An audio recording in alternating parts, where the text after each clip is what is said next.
Hello, everyone. And am I unmuted? Yeah, you're all ready. Okay, hello, everyone. Welcome to Dr. Judy WTF. And tonight's episode is going back in time for me, insofar as the intention of the Be the Cause mind map, which was originally intended to heal global disconnect. I have been concentrating on healing human disconnect just because I'm a psychologist and because I know that in order to heal globally, we have to heal individually. And now we're having a situation that is of crisis nature. So I thought that I would revisit my original intention and mind map and outline some global solutions for healing on a macro level. So I don't know if any of you are aware, but I have another website called healingglobalDisconnect.com. And on that page, I have my global message, and I would like to start by reading that to you. As a human race, we have become fragmented into nations, religions, social classes, politics, races, and I can go on to name several other fragmentations. This fragmentation has resulted in clash and fallout in the form of human atrocities.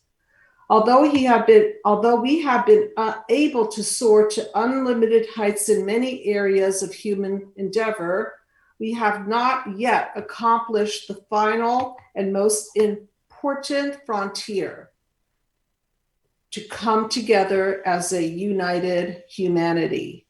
The show tonight is titled Global Clash and Mind Map Solutions, and I hope that you guys will call in and that we will have a very lively conversation about global healing and what is needed.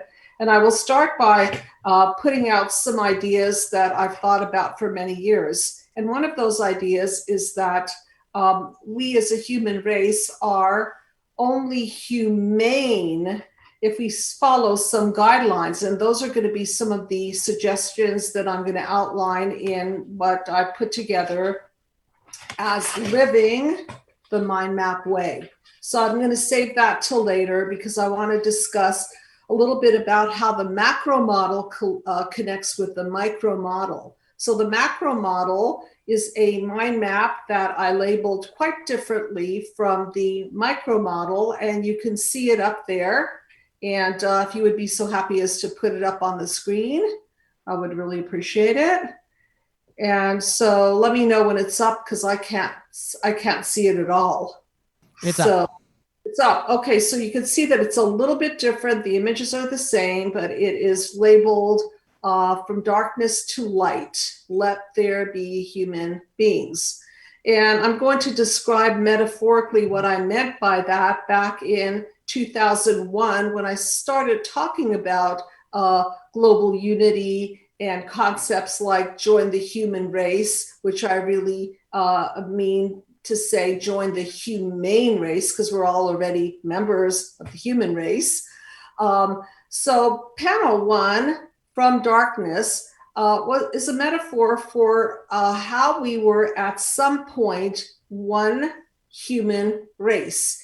And the fragmentation of it is what happened to us as a human race. We fragmented, and then we became from darkness to light, and we created human beings. And then those human beings, because of our inability, in a sense, our inability to come together and hold it together and properly bond, we fell apart and we fell into chaos. And then when we fell into chaos, that could mean a lot of things to a lot of people. But right now, our current chaos is the pandemic and the effects on the economy, the effects on our psychology, the effects on every aspect of our life.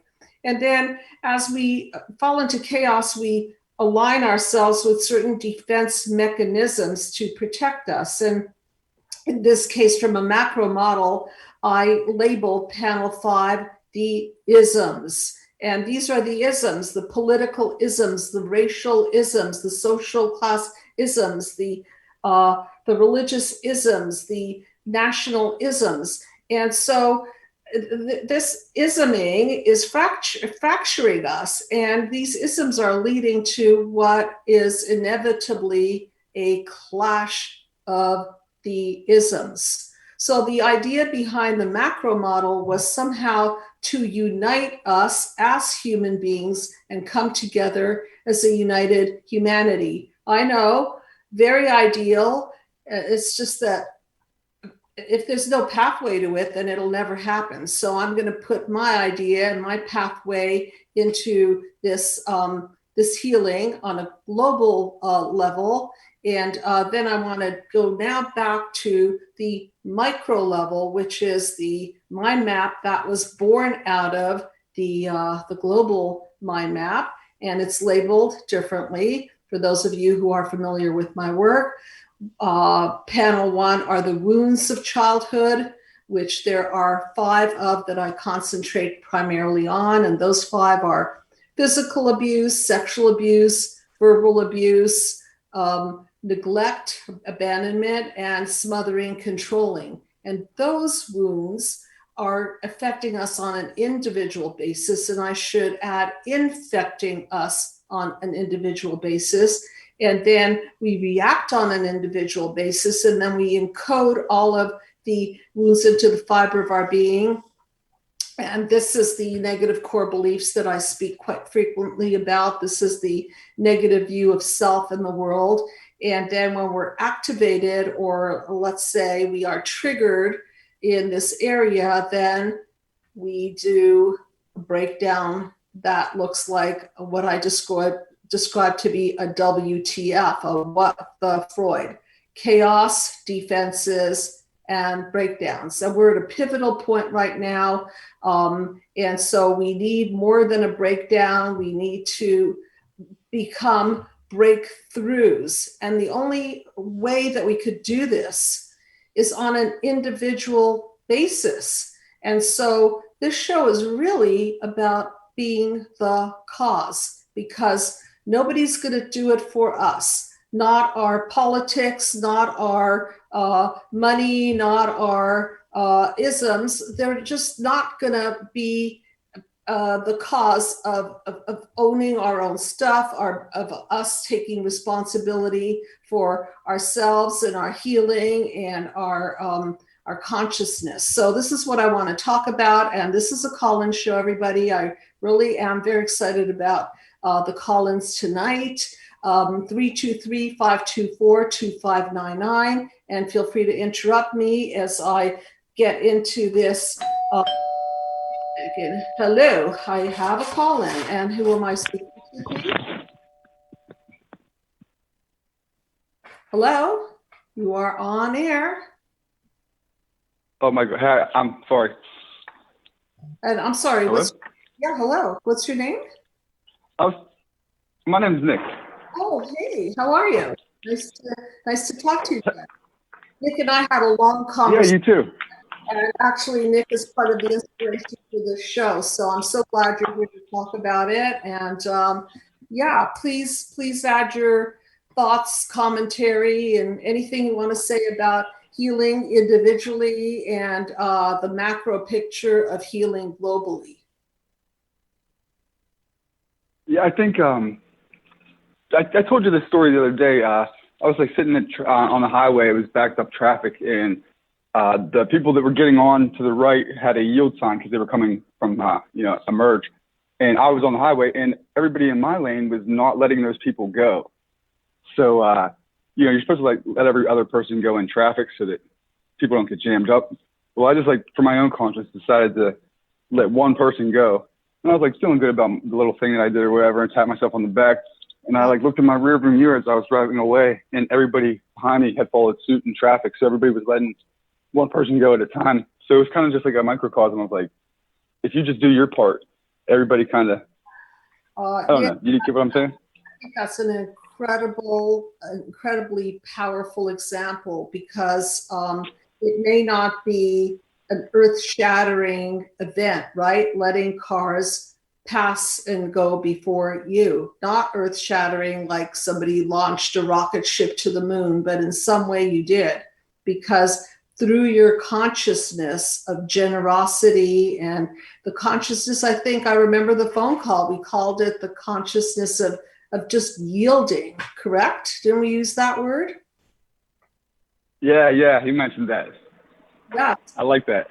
Yeah, I really like that, and it's really inspirational to me. So we had a long chat about just yielding sometimes. We don't have to be a stubborn ism. We don't have to be right. We don't have to copycat on other people's blueprints and consciousness. So this is what I mean by being the cause. So how do we be the cause? Is that we have to adjust our consciousness. That's where it starts. Consciousness is causal, and Nick had the consciousness of yielding and the generosity of allowing for other people to go in front of him. Very simple, but there was a domino effect. Remember the butterfly effect? Okay, so you created a domino effect. People watched that and they modeled after you. And they also yielded. And then the next car yielded, and the next car yielded. So if we were to look at this on a macro level, imagine if they didn't yield, perhaps how much nervousness it would have created, or how many accidents you prevented. Think about that. That when we are the cause of being when we're the cause of being a person of transformation, a person of synergy with the planet, we're setting a model in motion. And I thought that was such a great example. I'm thankful that you're sharing it, because again, I want to emphasize that this is not about huge changes. We could all be the cause. And we are in a global pandemic, and this pandemic is affecting every single area of our life. And this is the time where we must come together as a united humanity, because we cannot do this alone. So any other thoughts you want to add to this, Nick? Wow, you just brought up one, like this pandemic really kind of just solidifies the fact that we are all kind of tied together more than you could ever imagine. That's right. That's right. So doesn't matter anymore if we're American or Canadian or Chinese or any other nation, or what religion we are, or what race we are. At the core, we are human beings. So I'm inviting everybody to become a humane being. And to become a humane being, we have to have empathy. And if we lack empathy, it's impossible to put ourselves in other people's shoes and feel for the other person. And in this case, Nick, you were an example of empathy, because you could feel the tension on the freeway. You knew that if people are going to just keep shoving in and shoving in and shoving in line, that lives could be at stake. People can end up in an accident. They can end up being very, very nervous and short with their family. And this has profound reverberating effects on many, many other lives. So again, it's not about making a huge, I think it was huge, but I think you're understanding that it's not about some grand gesture. It can just be as simple as that. Is there any other example that you'd like to bring up where you felt that you were the cause? And I have one for you, Nick, okay? Well, I'd like to hear yours. Sure. So you were the cause of my doing this show today. I was going to do this show at some point, but you kind of pushed it a little bit further. And because of our conversation, I decided to do this show on global clash and being the cause, and coming together in a synergistic way, and creating a system where we can all get on the same page, because we're never going to get on the same page if we're fractured. If we're a bunch of isms operating as isms, we are never going to create synergy.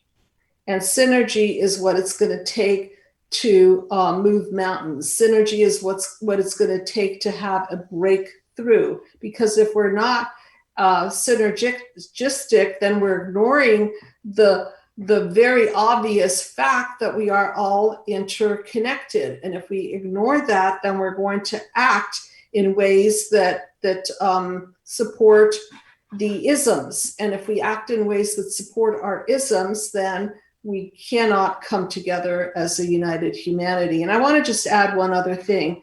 I'm not saying that isms cannot be beautiful in and of themselves. What I am saying is that if we don't use our isms to contribute to the human race, then we're not using those isms in a synergistic fashion. And I'd love your comment on that one, Nick, because I know we talked quite a bit about isms and macro and micro. So what are your thoughts on that? Well, it's funny. I actually I'm white skinned, and I grew up in a predominantly like black skinned neighborhood. Mm-hmm. So as far as like dividing because of schisms and stuff like that, I've seen it firsthand, like people trying to do that to a negative effect. Yes. And I've seen people come together like under, different skin colors and not judge me or, my family and stuff like. Mm-hmm. So I just think you're absolutely right with that. We all need to start thinking what we have in common more than we have differences, That's right, because I'm going to refer to one of my quotes in my book, Be the Cause, Healing Human Disconnect, which is available via PDF to everyone. Just sign up and you can download a copy. You can ask me for I downloaded it. Oh, how do you like the book? I've been reading it. I'm going to read it this weekend, like when I'm actually up during the day, because I've been reading it when I'm falling asleep, and every time I have to like start over again because it's so interesting. So I'll let you know after this weekend. Okay, yes, please do. And where are you from? Where are you calling from? Pittsburgh, Pennsylvania, born and raised. Okay, I really appreciate it. Any other comments that you want to add to tonight's episode? And as everyone knows, the show is going more global and deeper and cross-cultural. And not only are people listening in the United States and Canada, I have listeners from all over the world. And I'm so grateful for that, because I really want to address this global issue. This global issue of coming together as a united humanity and creating some humane principles by which to live that are not necessarily culturally based or politically based or nationally based, but just simple humane concepts that I'm going to discuss later on in the show. So if you had one humane concept that you wanted to include in what you think the humane way of living would be, what would that be for you? I think it's pretty simple for me and for most people. It's do unto others as you'd have done unto you. But I think the question with that is like, where do narcissists or sociopaths come into play with that? Oh, do good. Because I do a lot of shows on that, right? So I'm going to break that down. So that will be the next part of the discussion. If you want to stay on, please do. Or you know what? I'm going to give a little other people to call in, but I'm going to take it from there, Nick. Okay. Yeah. And I'm going to break down narcissism and sociopathy. So thank you so much for calling in. I know we will speak again. Want to hear from you about how you like the book and just in general, how you're doing. So I'm going to segue to narcissism, because narcissism lives in panel number 5. Narcissism is an ism. It's a big, ugly ism that prevents synergy, prevents empathy, and prevents unity. And so when we are in our narcissism,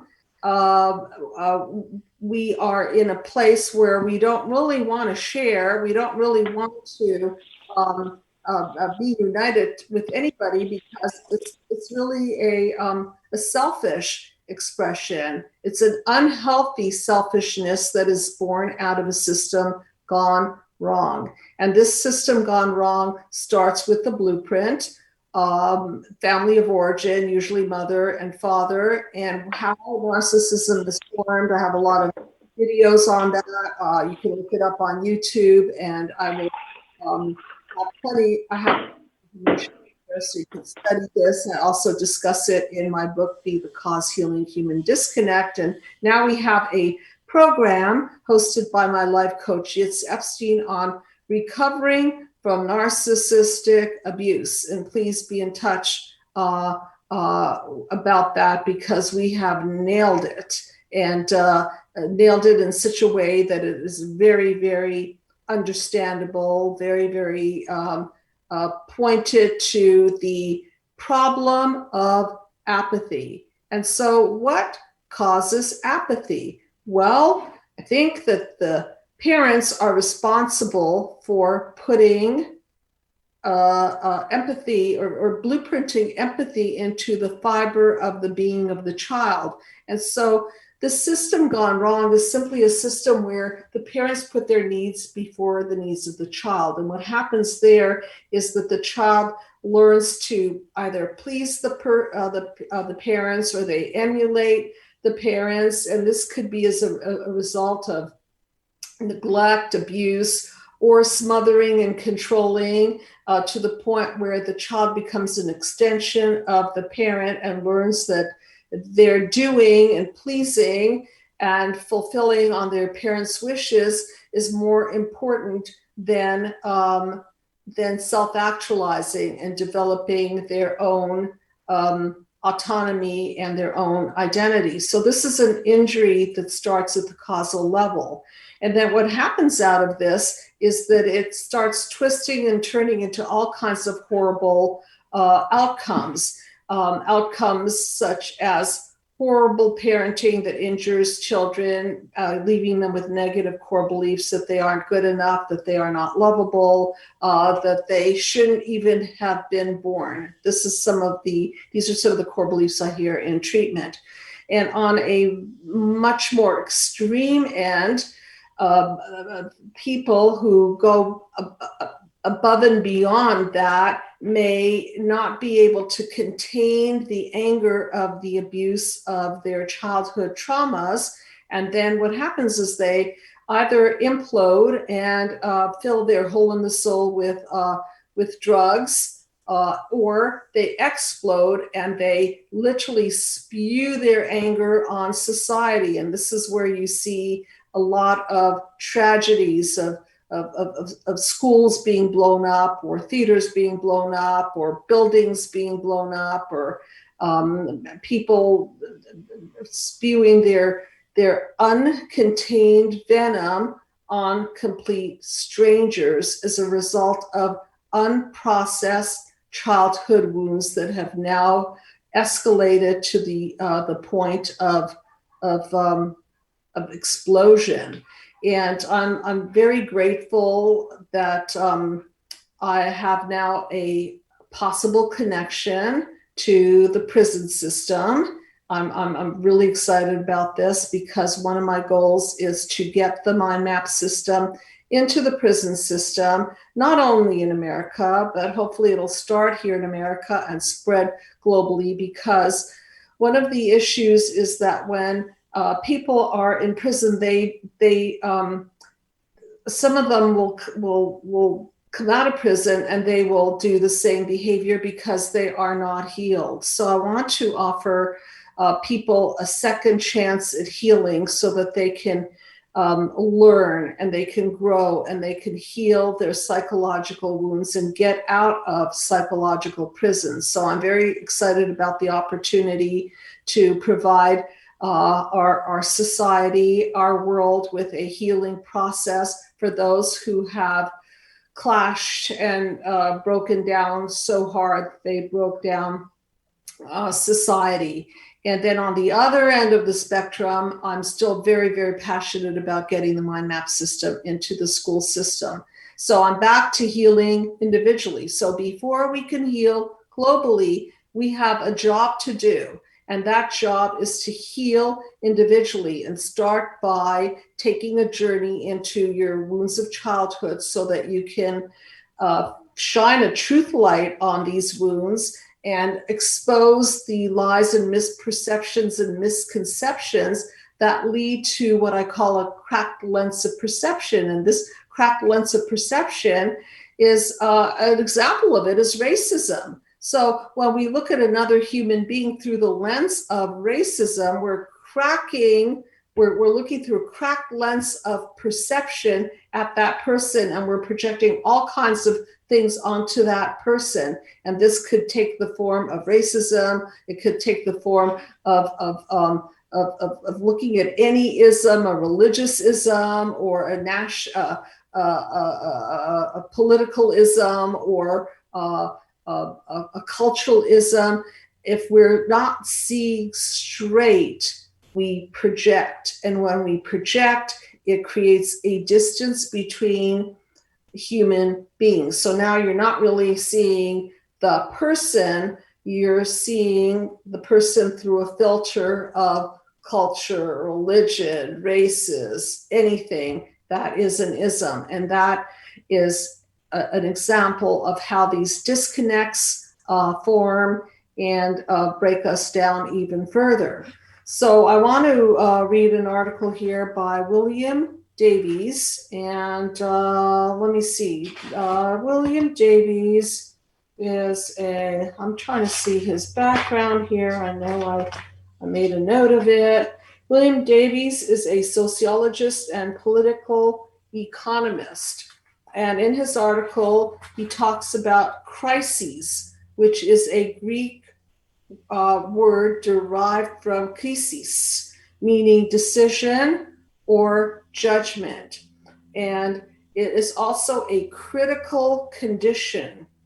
So it's a critical condition that could go either way.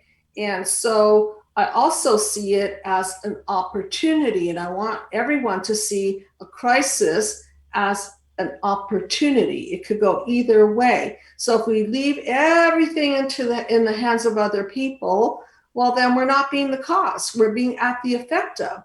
If we're going to take matters in our own hands, then we are being a cause. Just like Nick decided to take matters in his own hands, and so he decided to be the cause when he was sitting on the freeway waiting to find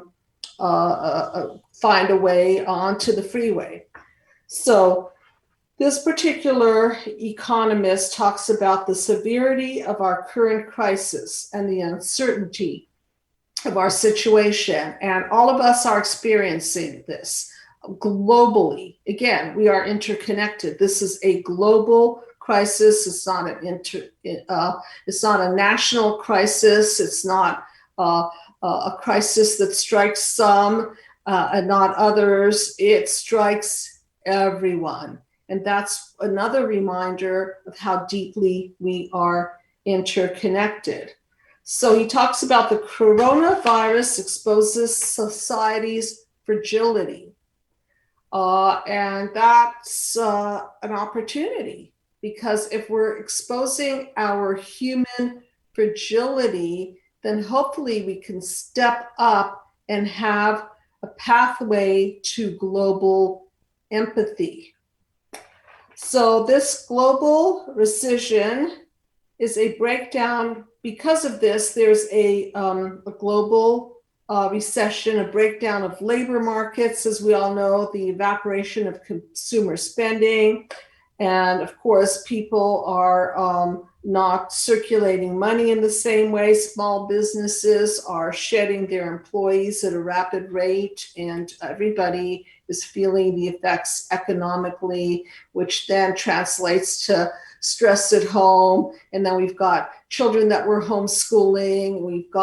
I have a lot of calls coming in from couples that are feuding and families that are feuding because they're forced to socially isolate in the same environment. So this is a pressure cooker for everyone, so that you can see how important it is to have a pathway to healing so that we don't explode on our family members and our society, or implode and self-harm, or even on a more extreme level. I believe that some people cannot take it anymore. They snap and they suicide. So if you know anybody who is that fragile, someone who needs more support, and someone who is talking about killing themselves, please help them out. Have them call this, give them the number of the suicide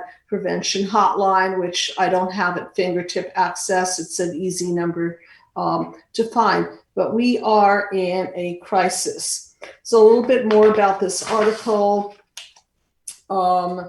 We are in such a crisis that there's the present crisis is feeling closer to a war than a recession, and we can already see that happening. People are heating up, and people are exploding on each other, and it's really, really sad to see. Government policymakers will ultimately be judged in terms of how many people die. That's going to be a marker, and so we obviously need systems in place to prevent loss of life. Wearing a mask is one a system in place. It is an effective system to prevent the spread. Socially distancing, making sure that you wash your hands, but you know all this stuff already. Okay, so health services are overwhelmed, but you already know this. And Rishi Sunak's astonishing announcement that the government would cover up 80% of the salaries of workers if companies kept them on their payroll. We can't do this for long. We just can't. So we're going to have to find other means of economically staying viable.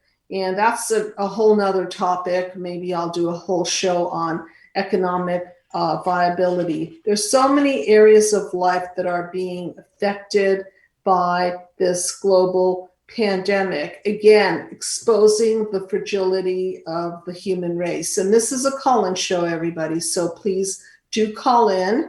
And that number again is 323-524-2599. I would love to hear from you. I'd love to hear your comments. And please suggest any ways in which you have personally created a consciousness where you've been the cause of shifting other people's lives and being of support, where you have shown empathy. And so this is a very simple thing to do, is that we all can make a difference in some small way. And so if everyone listening here pays it forward by creating a consciousness of generosity, a consciousness of extending a little bit beyond the self, the consciousness of empathy toward another human being. Maybe we can just start there and see what the reverberating effects of this consciousness is on the human race. And imagine if everyone did this, where would we be? Well, a lot further along. So rather than view this as a crisis, it's a sort of world-making event. It's also the beginning. It also allows for a beginning of new structures, new economic structures, new intellectual structures, and hopefully new psychological pathways to healing human disconnect and global disconnect. I want to share from this article that the profound philosophical influencer Immanuel Kant said that if God had a plan for the human species, concluded Kant, it was for us to acquire individual and collective autonomy. And that's what I'm trying to say. Kant said this well. We've got to acquire individual and collective autonomy. So a couple of things that I'm doing to acquire individual and collective autonomy is, number one, I'm starting to plant some vegetables and fruit trees and trying to become viable, because there might be a time when there won't be the ability to get fruit from the market, or to get our vegetables from the market. So we have to be the cause of becoming strong and independent. In my book, I talk about sustainability. Fritjof Capra talks about sustainability. So what is sustainability? Is the ability to sustain oneself. And so a couple of things that I've done to become more sustainable is I've gone solar, and my car is now hybrid. Hopefully I'll switch soon to all solar powered car at some point. I want to be proactive in my food supply. So I plan on getting a lot of viable products that can be stored for longer periods of time, beans and rice and so on. I've also gone vegetarian so that I can live off plant-based foods if I need to. And so these are just some of the things that I personally am doing. And I want you to think about what you can do to become viable and sustainable so that you can become hardier and be prepared for being independent and autonomous.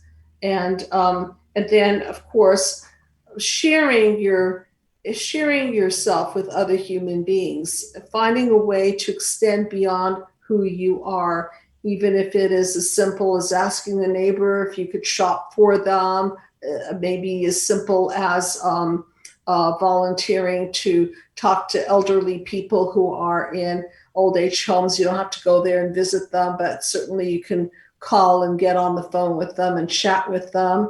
And there's so many things. It's endless what human beings are capable of doing. And it's endless how amazing anything that is coming from the consciousness of generosity and sharing. It's endless what a global impact it creates.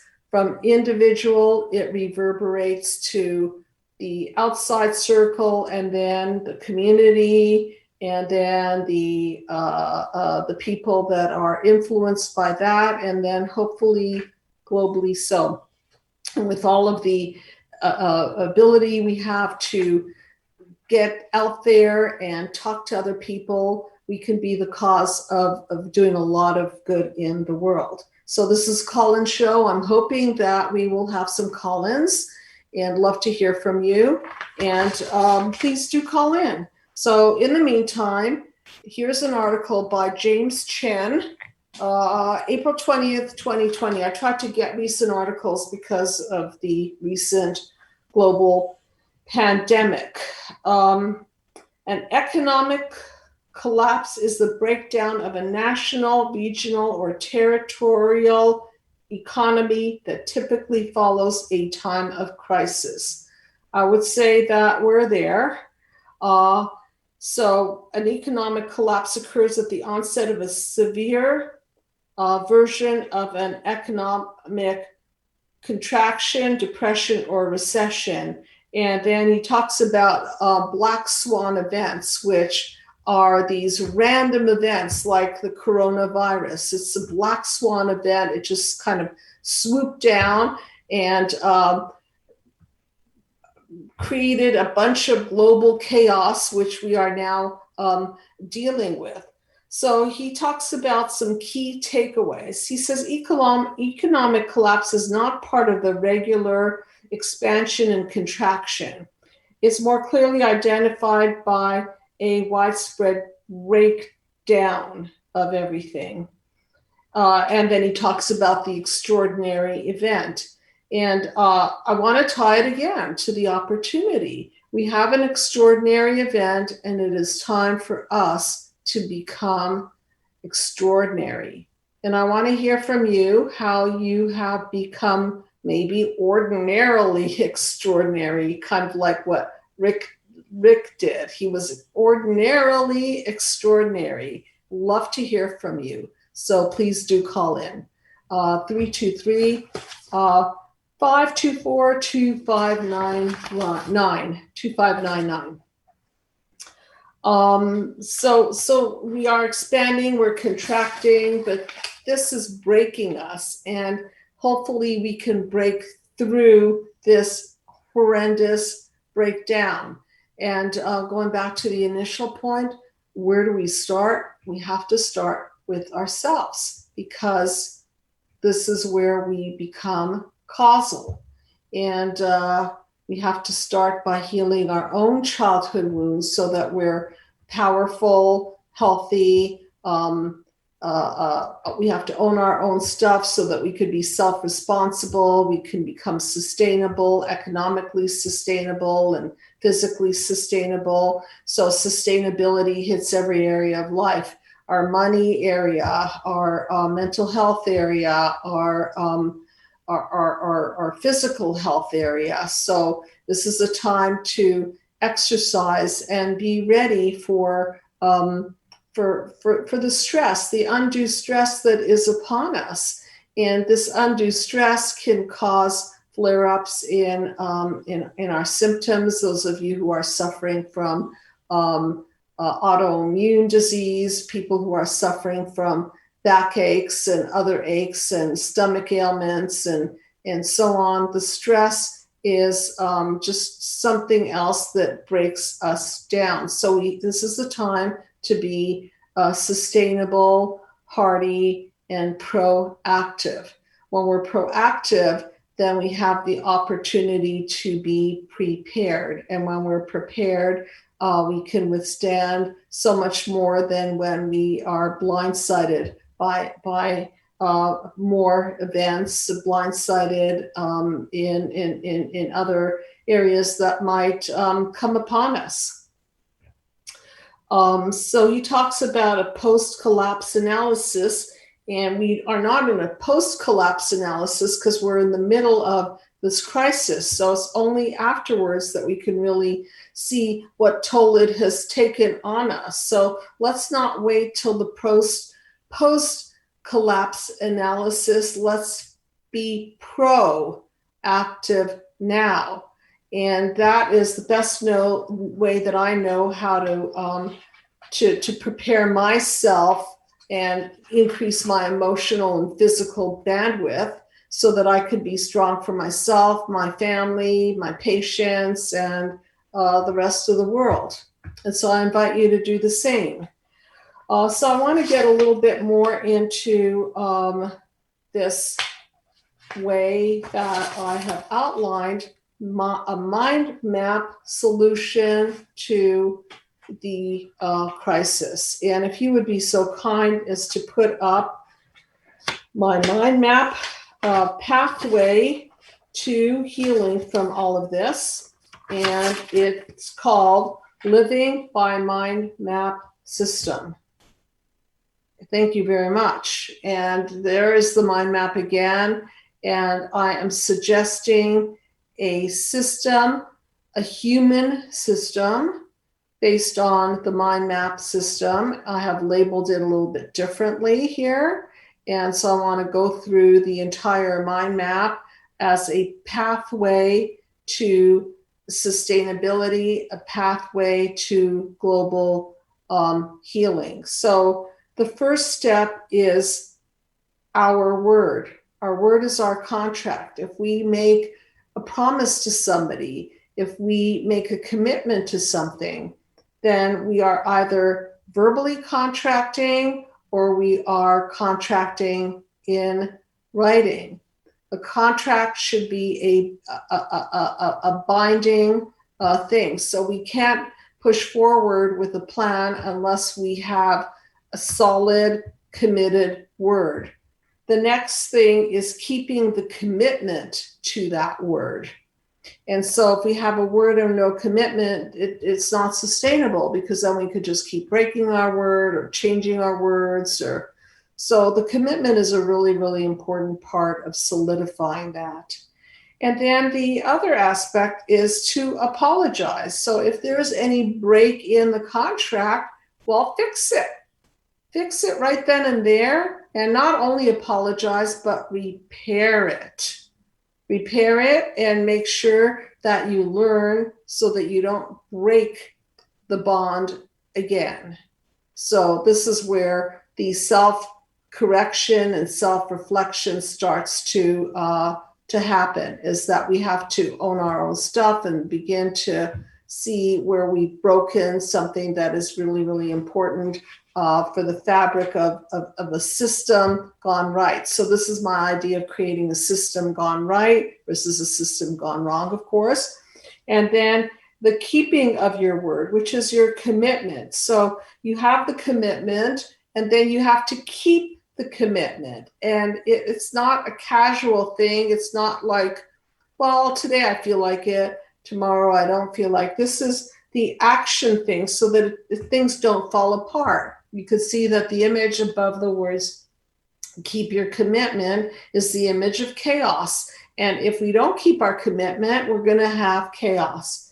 And then the other thing is to own up to wrongdoings. And this is where we own our own stuff, because if we don't own our own stuff, we're acting like an individual narcissism. So then it becomes about me, as opposed to preparation for a we. So we've got to own our own stuff in order to be a sustainable, humane human race.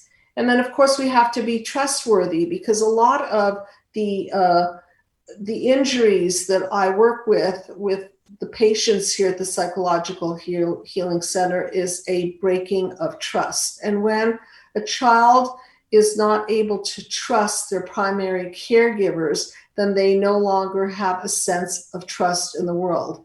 That's because the mother, the father, usually the mother and the father, the primary caregivers, are the blueprint for trust. And if we cannot trust, we don't have the opportunity to come together and synergize with other people. On the contrary, we will live in a cracked lens of perception of paranoia, and we will be more prone to clashing with other people and breaking down and exploding on other people and creating quite a breakdown. The seventh panel here is in the healing process, and this is the global pathway to healing. Self-reflection. So you can see that when we self-reflect, we're able to make space for others. We're owning our own stuff. We're not just being stubborn isms, selfish isms, apathetic isms. We are self-reflecting so that we're able to come together with other people who are also on the same page. This is a really, really important part of living by the mind map system. And as a matter of fact, it's so important that I have created something called the Peaceful Healing Dialogue for self-reflecting and then healing into self-correcting. So the Peaceful Healing Dialogue, which is also available in the book, and you can also get a copy from me, Dr. Judy at Psychological Healing Center. Be happy to send you this Peaceful Healing Dialogue.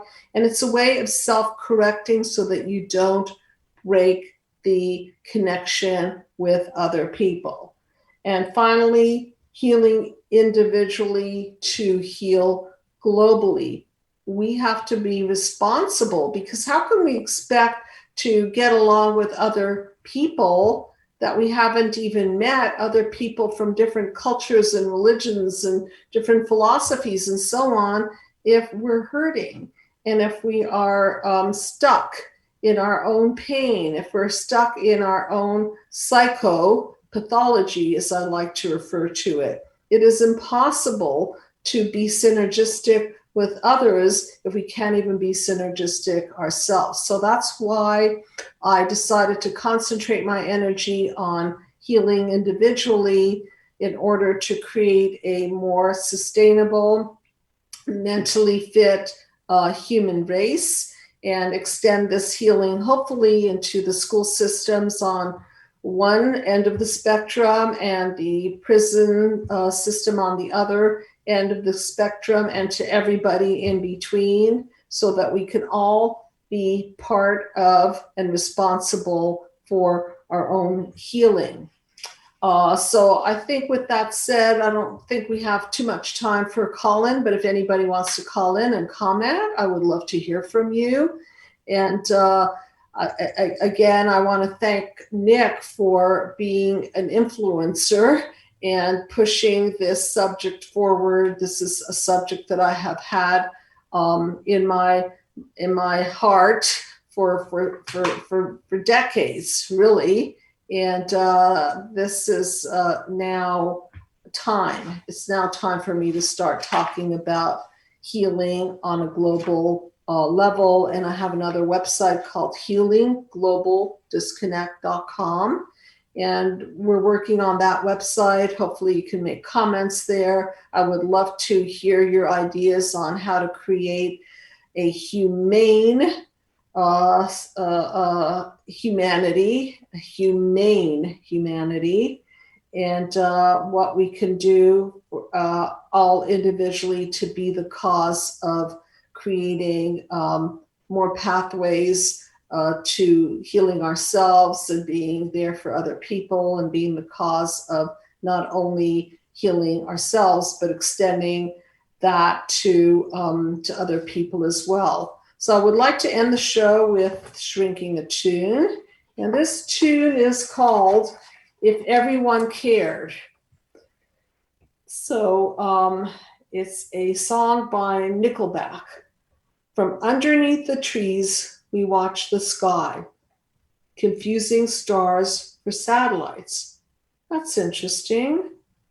Confusing stars for satellites. I never dreamed that you'd be mine, but here we are. We're here tonight. So here we are together as a human race. We're watching the sky. We're all interconnected by the planets and the stars and the sky above. Everyone on the planet can see the stars. Everyone shares the sky, singing Amen. I'm alive. Aren't we lucky to be alive? So many people have not made it, and we are lucky to be alive.